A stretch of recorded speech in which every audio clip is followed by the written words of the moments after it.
Welcome, everyone, to today's session for the Association for Testing and Software Quality Assurance on tried and proven principles for success, 5 key habits for testing in an agile environment. My name is Phil Lew, and I'm really pleased to be here working with SQA and to be able to be here and share my knowledge that I've gained over the last, say, 20 plus years. I don't want to date myself too much, but I've been working in the Agile environment since just a few years after the manifesto, and people were struggling, trying to figure out what is this thing called Agile. So first, some context. Why are we here, right? So I think we're here because Agile testing, people have always wondered how to fit Agile testing into Agile, right? Before we had waterfall, and now we have this thing called Agile, and trying to figure out where does Agile testing fit into that. One of the things that, and so a lot of people have developed models to help us understand it, right? So here's one model called the Agile Matrix with quadrants and so on. And so, when you look at these quadrants and you think about some of the buzzwords that we have today, including shifting left and shifting right, and how does this all fit in with Agile and Agile testing, right? It looks like the upper left quadrant, user experience, prototyping, stories, and A/B tests, that would be shifting to the right, in terms of getting closer to the user. In the bottom left, you've got unit tests, quadrant number 1, thinking about perhaps maybe that's considered shifting to the left. And then on the right, you've got exploratory testing. Perhaps that's shifting to the right, not quite sure. So really, you have to kind of interpret these models in your own context, in your own software, and in your own organization for what is best for you.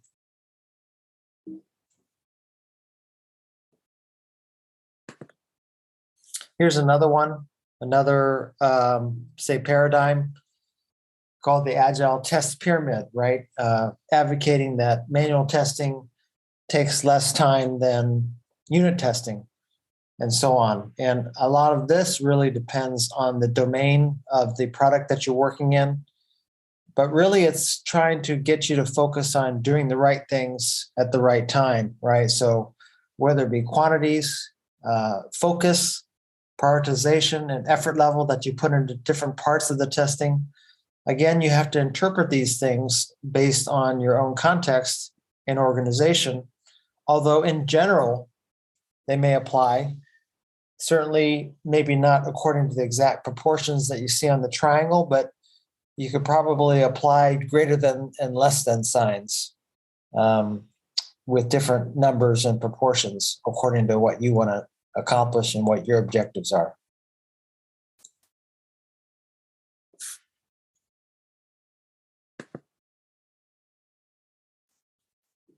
So, why is this transition to Agile testing so difficult? Well, it requires leadership and management willingness and acknowledgement that they have to be open to change and that they may fail.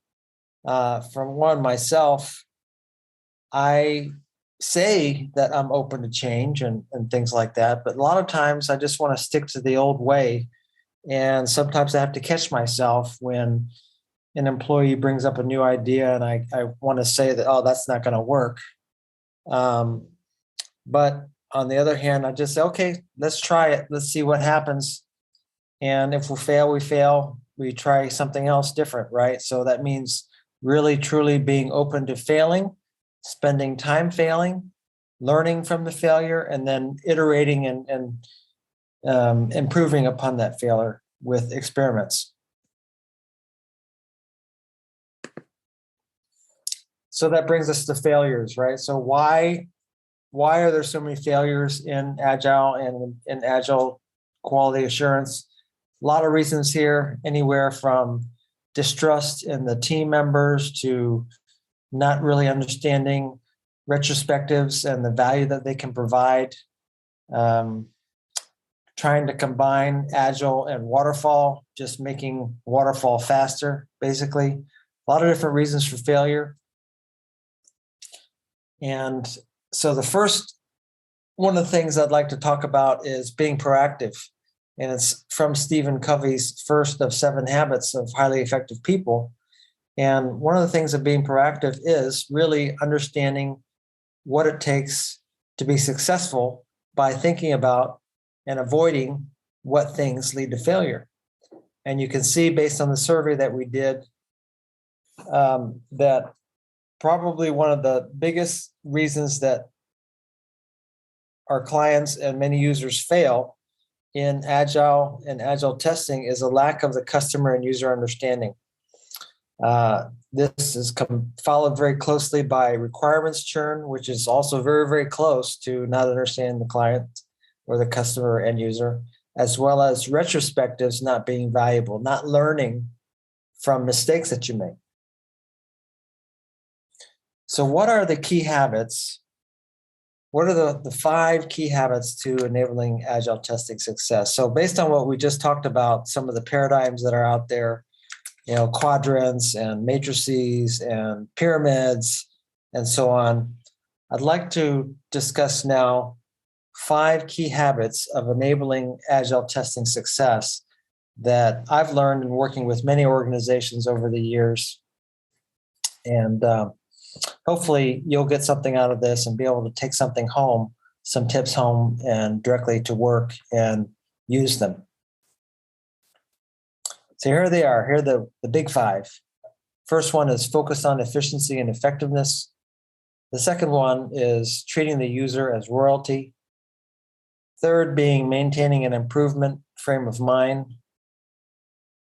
The fourth one, be agile and then do agile. And you can notice the difference in the capitalization of the agile there. And the 5th one is thinking long-term. Now I'm going to talk about each of these as we go forward. The first one is focusing on efficiency and effectiveness. And so I bring up this book here is one of my favorite books called Joel on Software. And one of the things that he mentioned in his book is you want folks on your team and you want to be in such a way that you are smart and get things done, right? So you notice sometimes somebody may come into your office and they may talk for half an hour and you think it's a great tantalizing conversation, but after they walk out the door, you're thinking to yourself, well, geez, okay, so what am I going to do with that? That was nice, but nothing necessarily gets done. And so on the other hand, you might have somebody come into your office and say, hey, I did this. And then you're like, what did you do that for? Right? So somebody that gets things done, but is not so smart is on the other end of the spectrum. So I think when it comes to software and thinking about getting feedback on your automation, prioritizing, thinking about risk, those are important things on being smart and getting things done. Planning for technical debt is one of those proactive things in being smart and getting things done. And you notice the scale on the right. It's actually one of those new wave digital scales. And, when the holidays come around or when you have Christmas or Easter or July 4th with barbecue and so on, it's great to plan for technical debt. And so when I say that, it's good to plan to eat a lot that day. So you think you're going to eat a lot that day. Of course, you're going to gain some weight. So what do you do to plan for that? Well, if you're hosting, maybe you get some leftover containers and make sure that everybody has leftovers to take home with them. There's a lot of things that you can think of ahead of time to plan for what's coming. One of them being technical debt. The second habit is treating the user as royalty. And you can look at these 3 tenets below there. User stories, really understanding the users and thinking carefully through what things they're doing. Improving the usability of the software. reducing the amount of friction that they have in going through and accomplishing their tasks. And lastly, thinking of those tasks that provide the most value and putting all of your attention or most of your attention on those things that users do or tasks that they do that would provide them and therefore you with the most value. Now, doing what's best for the user and the client and end users really requires you to have what they call empathy, right? And empathy means really thinking about from task analysis using a 80-20 rule, the Pareto principle, right? 80-20 could be 70-30, 90-10. The point is that most of the tasks that provide value or just a few tasks will provide the majority of the value. And it's up to you to pick out those tasks, right? Those things that users do. And really to do that early, testing, usability testing early, and it doesn't have to take a lot of money or time. I like to do what I call hallway usability testing, just asking some of the folks in the hallway, your coworkers, hey, could you go through this and let me watch you do this? You'd be surprised at what you can learn from what I call hallway usability testing. And of course, iterating based on what you learn and really stepping into the user's shoes is what's going to lead to great software. This is just another way of empathizing. I love this line from Jerry Maguire when they're having that argument in the restroom and he says, help me, help you. And this really has to do with getting inside the head, getting inside the shoes of your user and your customer. The third habit is maintaining an improvement frame of mind. And I think that it's easy to have setbacks and possibly make mistakes. And what's important is that you think consistently and continuously and in a sustainable way how you can do things and improve over time.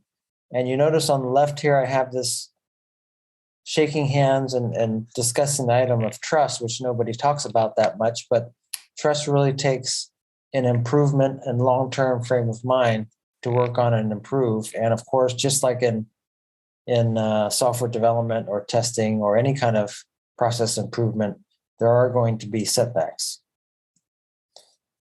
Now, in order to determine if you're improving consistently, you got to have metrics. You got to think about how I'm going to measure things. And so when you think about metrics, some folks are afraid of metrics, but metrics are really just a way to start a conversation. And they should be visible, just like this tape measure here on the left-hand side. They should be easy to do, easy to get, easy to calculate, right? Just like the tape measure going around the waist. It should have a good purpose, right? So what is the purpose of the measurement? And lastly, it should provide feedback on what you can do to improve.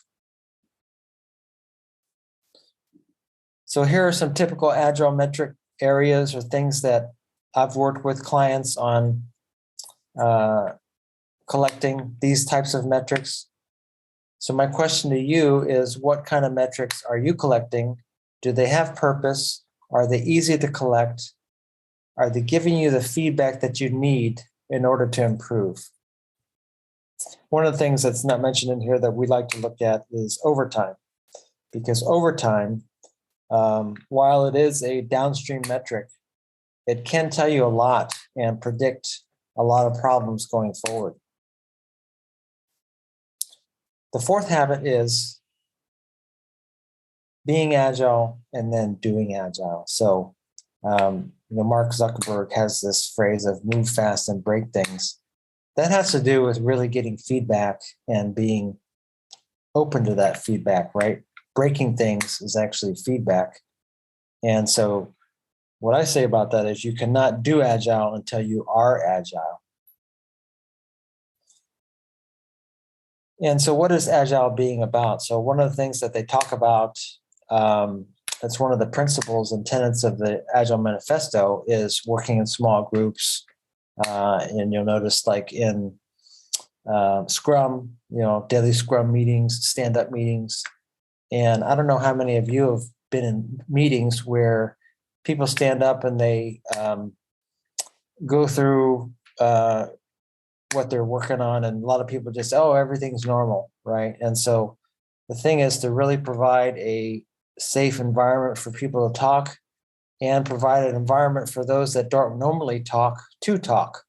And so there's a lot of introverts out there like myself who have a lot to share. And it's important to give those folks a chance to talk and actually bring them out to talk about things because they have a lot to say. And that gets down to communication versus collaboration, right? So communication, just talking is not what our goal is. Our goal really is to collaborate. And so what is the difference between communication and collaboration?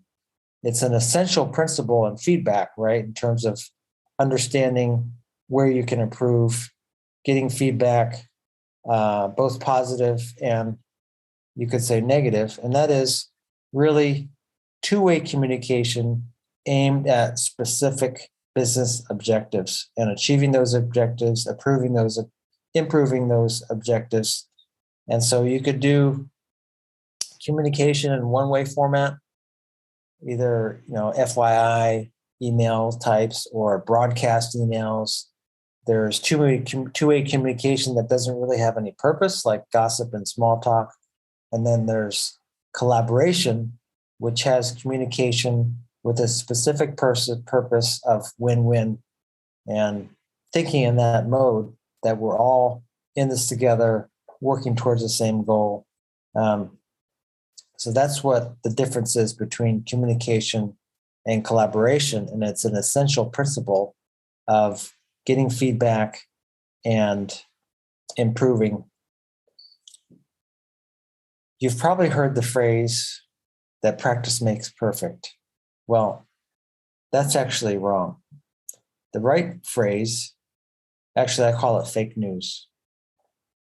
The right phrase is that practice with feedback makes perfect. And so you can see these swimmers here. I've taken quite a few swimming lessons, not just to survive and go forward on the water, but to really improve. And when you want to improve, it takes a lot of feedback and a lot of practice with that feedback.